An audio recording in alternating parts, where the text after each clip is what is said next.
Sigaleli Africa Maluparadisu Pondolayo Izwahimitana Soyetu Kosi Sigalela China Lusapolwayo.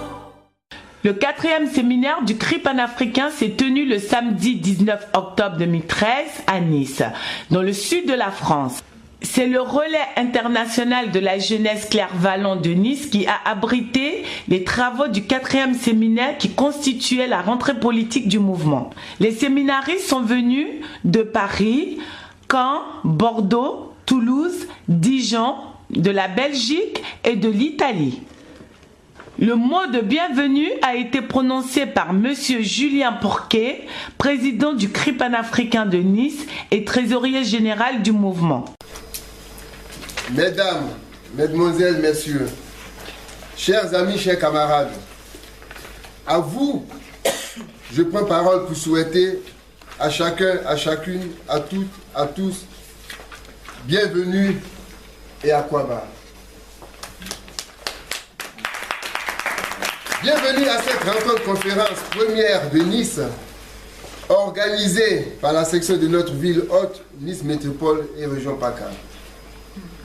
Je suis très heureux que nous nous retrouvons ici, réunis pour nous instruire, échanger et partager ce nouveau début de notre longue histoire de la résistance panafricaine. Si bref soit mon propos, pour permettre à chaque conférencier et intervenant qui nous fera par moment approprié exposer du sujet ensemble à partager, je souhaite à toutes, à tous, conférence heureuse à Nice. Merci. Un hommage a été rendu au syndicaliste Mangaye Basile par son neveu Djadei Dawo, qui lui-même est président du CRI panafricain de Dijon. Lors du 50e congrès de la CGT à Toulouse, et qui a rendu un hommage vraiment émouvant à ses camarades syndicalistes de la CGT, parce que ce sont eux qui ont été le fer de lance du mouvement de sa libération. Les syndicalistes africains et ivoiriens ont joué un rôle, bien sûr, mais l'intervention de la CGT a été très efficace. Et lors du 50e congrès de la CGT à Toulouse, il a rendu un hommage vraiment magnifique à ce syndicat. Et il a pu vraiment porter le syndicalisme ivoirien à un niveau qui a été vraiment fort apprécié. Donc nous laissons son petit-neveu, nous lui offrons l'occasion de rendre hommage à son nom. Merci Raphaël.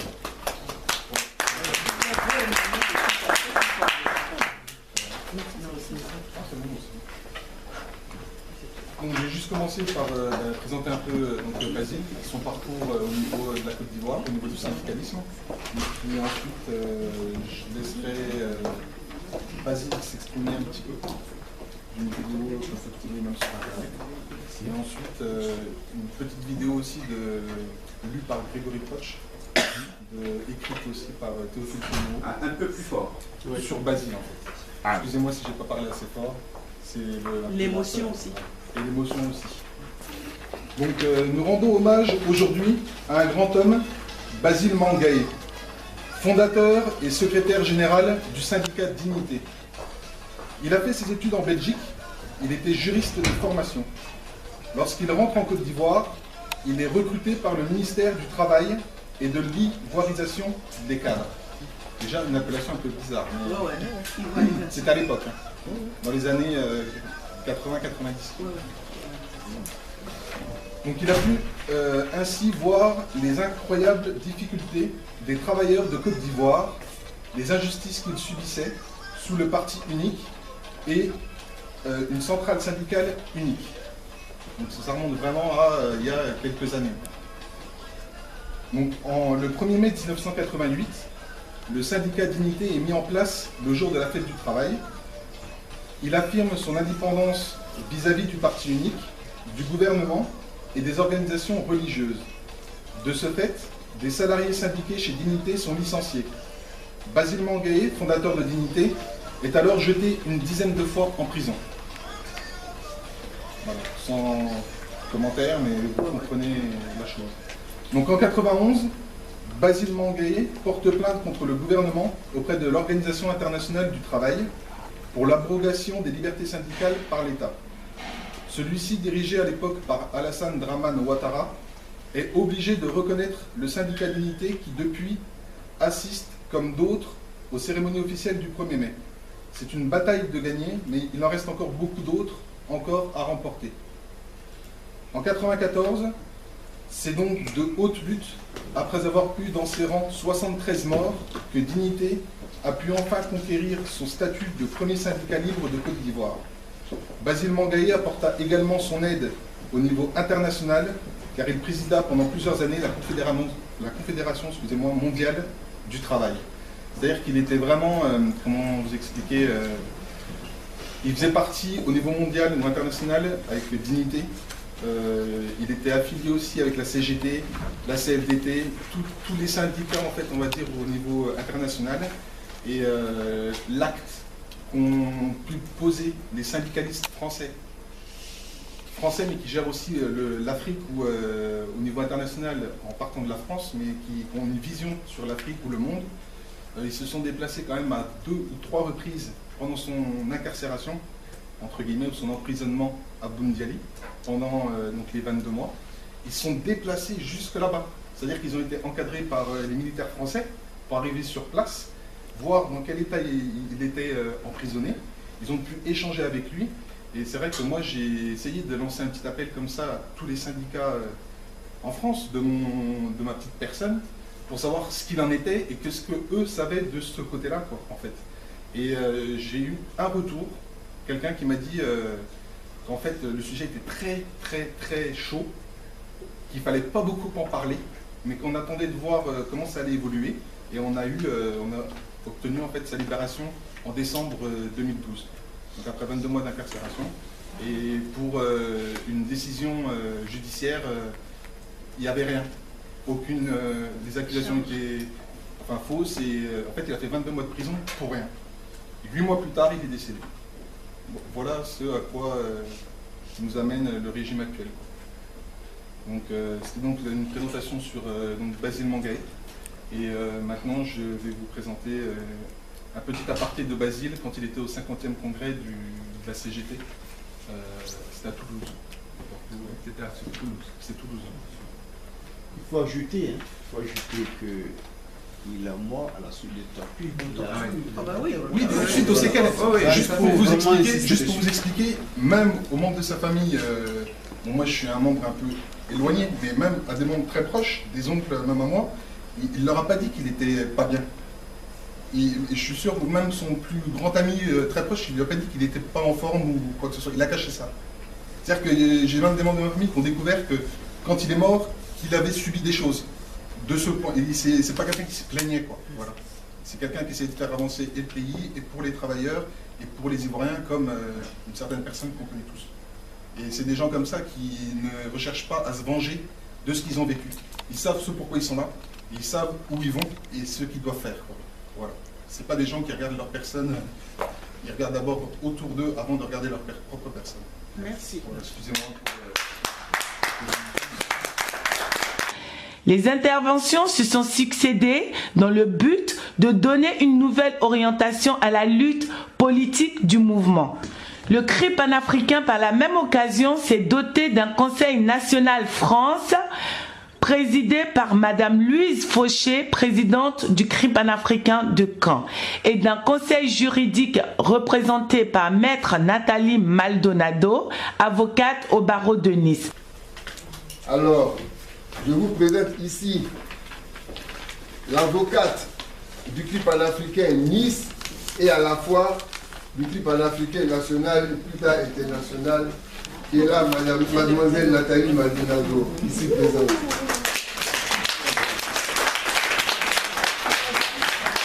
Alors déjà, je voulais vous remercier donc Julien et Sandrine de m'avoir permis donc de vous rencontrer. Je remercie aussi Monsieur Abel Naki, que je ne vois plus, de m'avoir accordé toute sa confiance.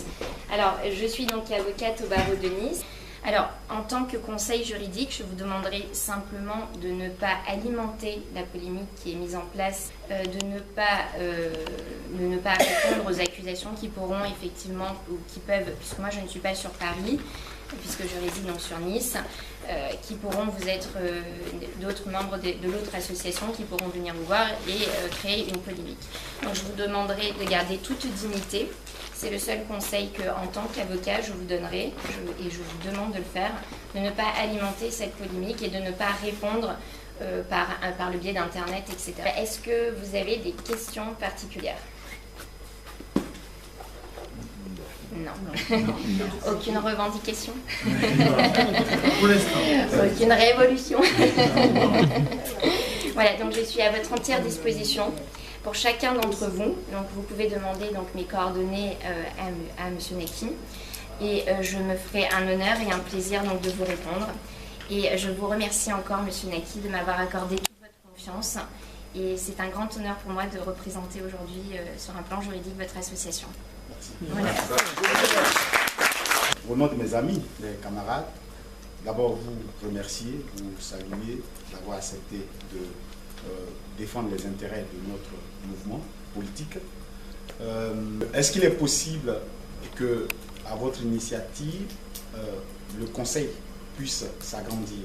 Moi, je peux effectivement donc, demander à des avocats, notamment spécialisés en droit international. Mais si vous voulez créer effectivement un conseil juridique au sein même qui pourrait représenter donc, votre association sur un plan international, donnez-moi carte blanche et moi je vous trouve 2-3 avocats qui pourront représenter, qui seront spécialisés aussi bien en droit international, en droit de l'homme et en droit français, puisque votre siège social se trouve quand même en France et qu'il ne faut absolument pas négliger ce point de vue-là. Parce que si vous êtes une association effectivement à caractère non politique et qui prône des idées qui sont les vôtres, il ne faut impérativement pas négliger ce volet-là en France aussi et avoir une protection d'un point de vue juridique au moins à 100%, parce qu'il y a des choses qu'on peut faire, il y a des choses qu'on ne peut pas faire, il y a des choses qu'on peut dire et il y a des choses qu'on ne peut pas dire. Donc il faut impérativement que chacun respecte aussi, pour que ça se passe le mieux possible, toutes ces règles qu'il faut respecter en France. Voilà. Nous vous proposons de suivre en intégralité les différentes allocutions. Sylvie Aubou, envoyée spéciale à Nice. Et la formation du bureau national. Et le bureau national n'est pas limité aux seuls présidents régionaux. À partir de ce moment, n'importe qui pouvait être choisi comme membre du bureau du Conseil national. Ce ne sont pas seulement les présidents qui peuvent être choisis. Par conséquent, le Conseil national détient et gère la trésorerie du mouvement et veille à l'application des résolutions prises par le Congrès. Donc le Conseil national détient et gère la trésorerie du mouvement et veille à l'application des résolutions prises par le Congrès. Le secrétariat du Conseil national convoque les réunions. Le Conseil national se réunit tous les 6 mois. Si on l'avait créé en Côte d'Ivoire ou au Mali, on dirait qu'on a des représentations dans la diaspora. C'est-à-dire qu'en France, le mouvement est représenté. En Italie, il est représenté. En Belgique, il est représenté. Mais le socle de ce mouvement-là, il est au Mali.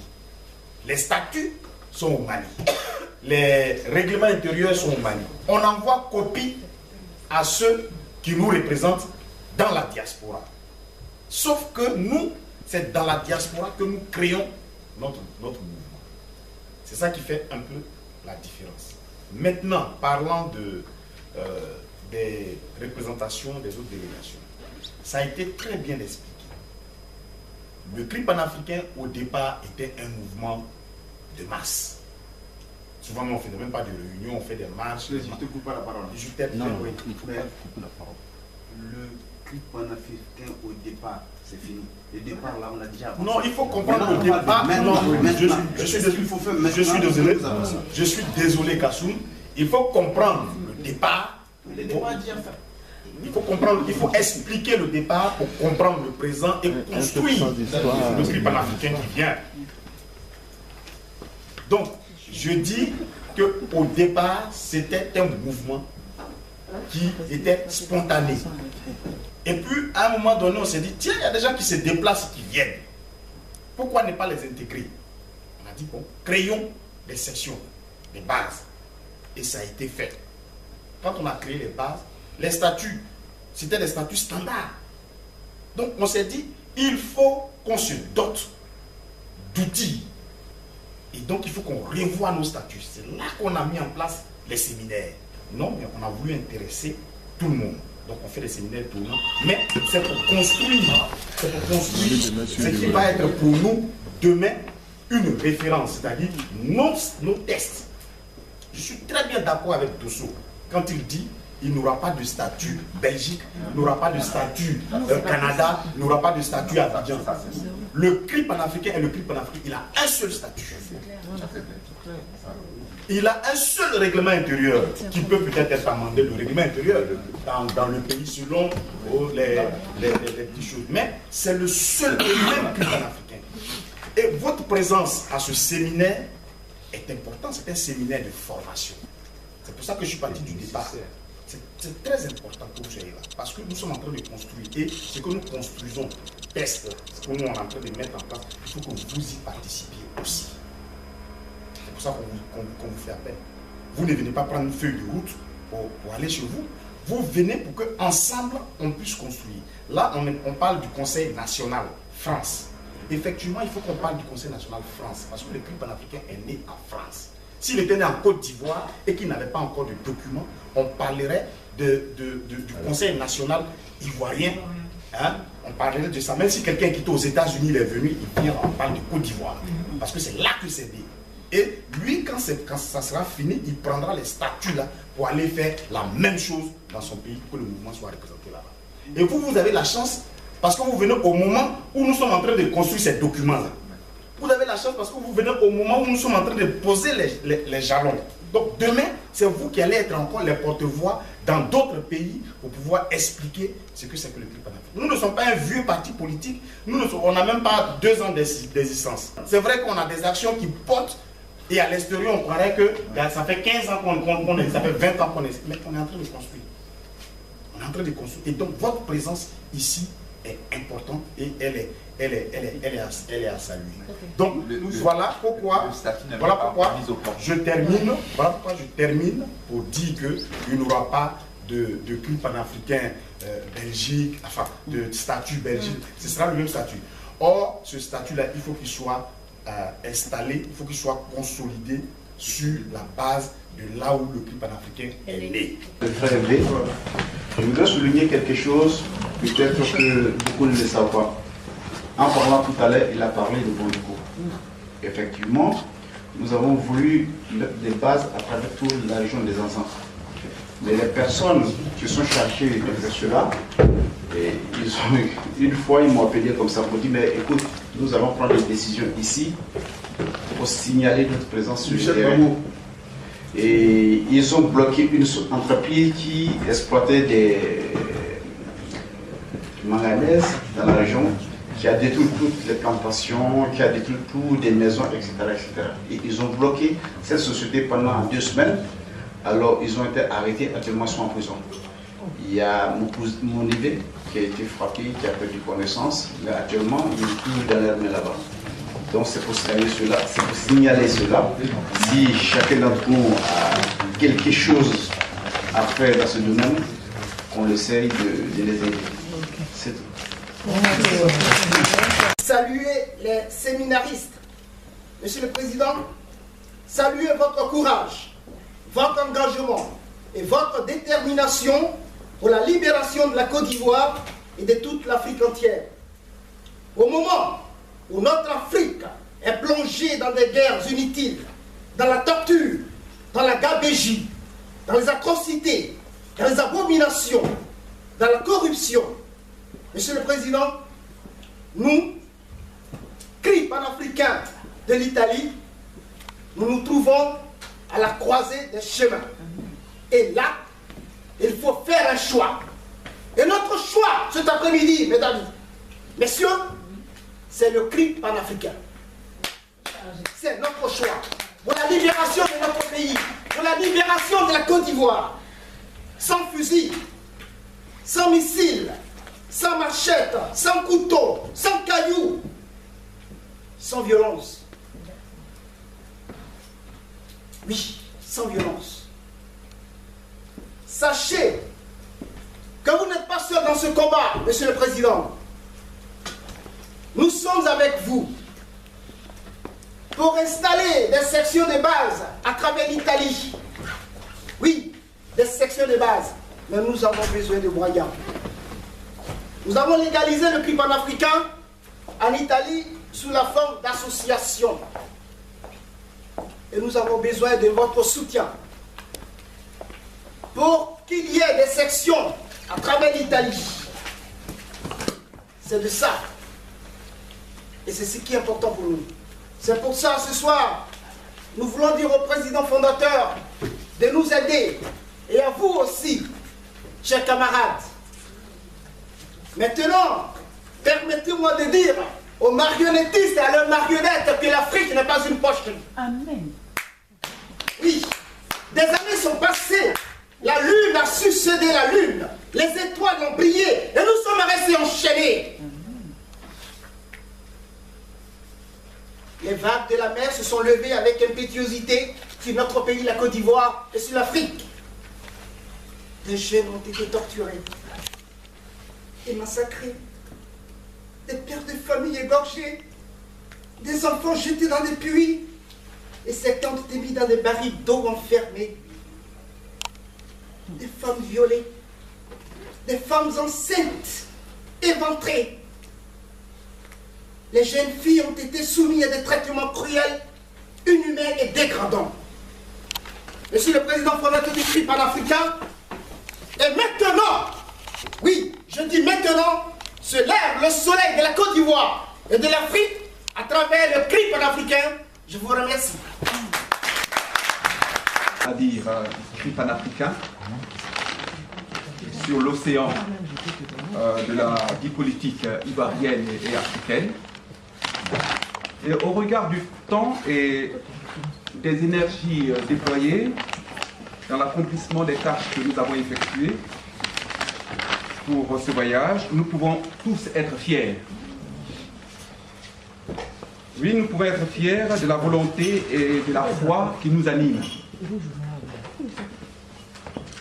Le huis clos d'hier, qui a précédé les travaux d'aujourd'hui, nous a permis aux uns et aux autres de savoir que nous avons effectivement besoin de beaucoup de volonté et de foi pour que la communauté que nous formons persévère dans la cohésion. Nous avons tous compris, en prêtant une attention extrême aux travaux, à ce que nous avions fait hier, que tant que le débat sera possible, le CRI panafricain sera fort. Les travaux d'aujourd'hui nous ont permis, à leur tour, de réfléchir et de trouver les moyens nécessaires au bon fonctionnement de notre mouvement. Le site internet qui verra bientôt le jour sera la vitrine essentielle, je dis bien la vitrine essentielle du CRI panafricain. Il sera non seulement le lieu d'information et de proposition à travers les réflexions politiques de ses membres, mais aussi la vitrine de la clarté de son fonctionnement. J'insiste bien là-dessus. Cette clarté sera absolument nécessaire pour attirer vers nous nos nombreux sympathisants qui ignorent presque tous la richesse de notre mouvement politique et l'espoir qu'il porte. Rien qu'à voir ce qui s'est passé, la conférence, des interventions, vous avez pu voir quand même que, et puis du dévouement de chacun, nous sommes venus des 4 coins de la France pour une réunion ici. Je pense que rares sont les mouvements qui peuvent se vanter d'avoir cette volonté-là.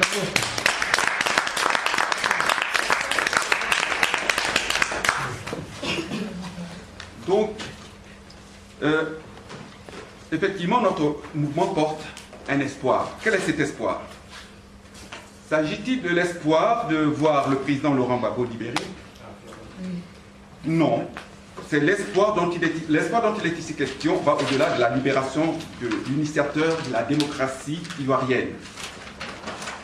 Si le président Laurent Gbagbo a été le ferment de la naissance de notre mouvement, ferment qui alimente encore aujourd'hui les manifestations publiques en France, à La Haye, aux États-Unis, en Italie et ailleurs, notre mouvement entend être fermement présent sur la scène politique ivoirienne et africaine. N'oublions pas que nous sommes tous ici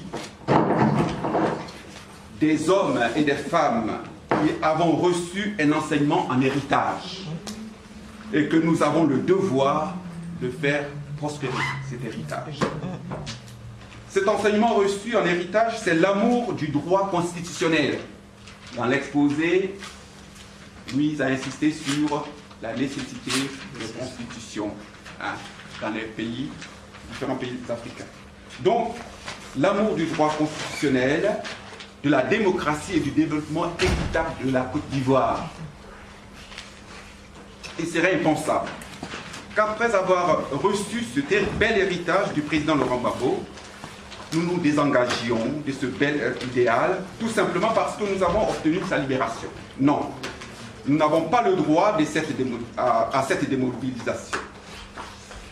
Il nous appartient désormais d'entretenir, d'une part, la flamme de la liberté par le respect du droit et de la démocratie, et d'autre part, le désir du développement équitable de la nation ivoirienne. Car retenons bien, si les mouvements politiques, lieu de réflexion et de propositions disparaissent, il est certain que le fanatisme, la violence et les manipulations des bonimenteurs prospéreront.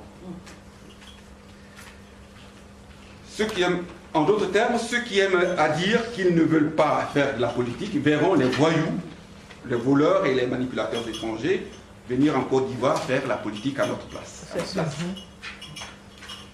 Aujourd'hui, la démocratie est en péril en Côte d'Ivoire et en deuil même.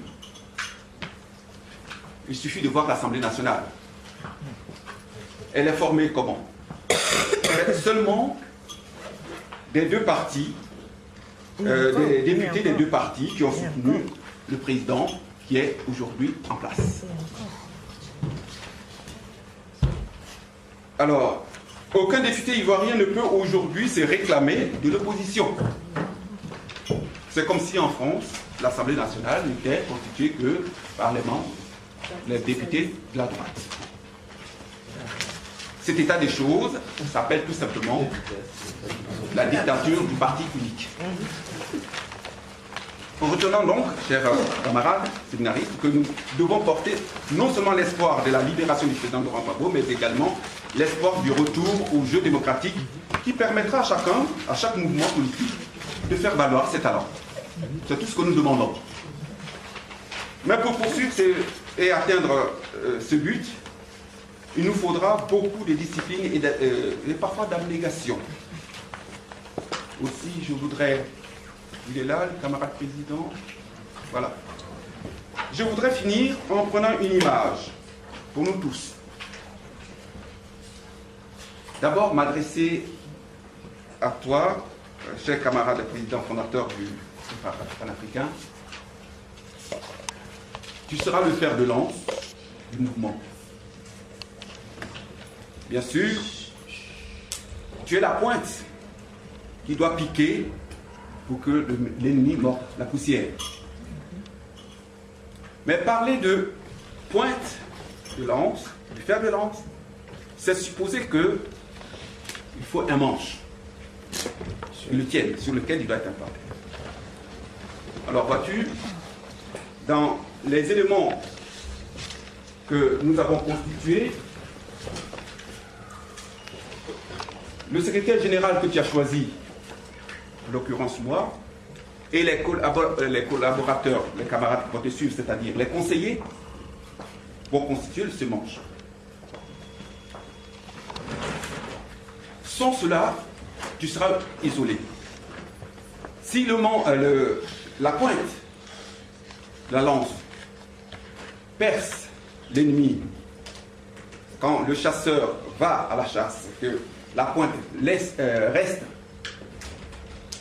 implantée dans le corps de l'animal, l'animal l'emporte, ça y est. La chasse ne sera jamais bonne dans ces cas-là. Mais les conseillers, ceux qui vont réfléchir au mouvement, à ce que la pointe soit efficace, ne sont rien non plus s'il n'y a pas le chasseur. Le chasseur, c'est qui? C'est le corps. Ce sont ceux-là qui auront les pieds fermes, qui auront l'agilité, qui auront la réflexion, qui savent où aller. Et c'est le Conseil national. Ce sont eux qui vont alimenter, ce sont eux qui vont essayer de tout tenir pour que le combat soit efficace. Leur agilité, leur mouvement, leur intelligence sera porteur de ce combat. Donc, je voudrais dire à tous que nous irons loin si chacun joue son rôle. Effectivement, nous allons faire en sorte, au vu de tout ce que nous avons vu depuis hier, nous avons la volonté de réussir. Donc, nous réussirons si nous avons la foi, si nous avons effectivement cette conviction que le combat est nécessaire. Je vous remercie tous d'être venus, je vous remercie tous d'avoir pris part à ces débats et d'avoir été attentifs à tout ce que nous avons partagé et vous dire que le combat continue. Je vous remercie.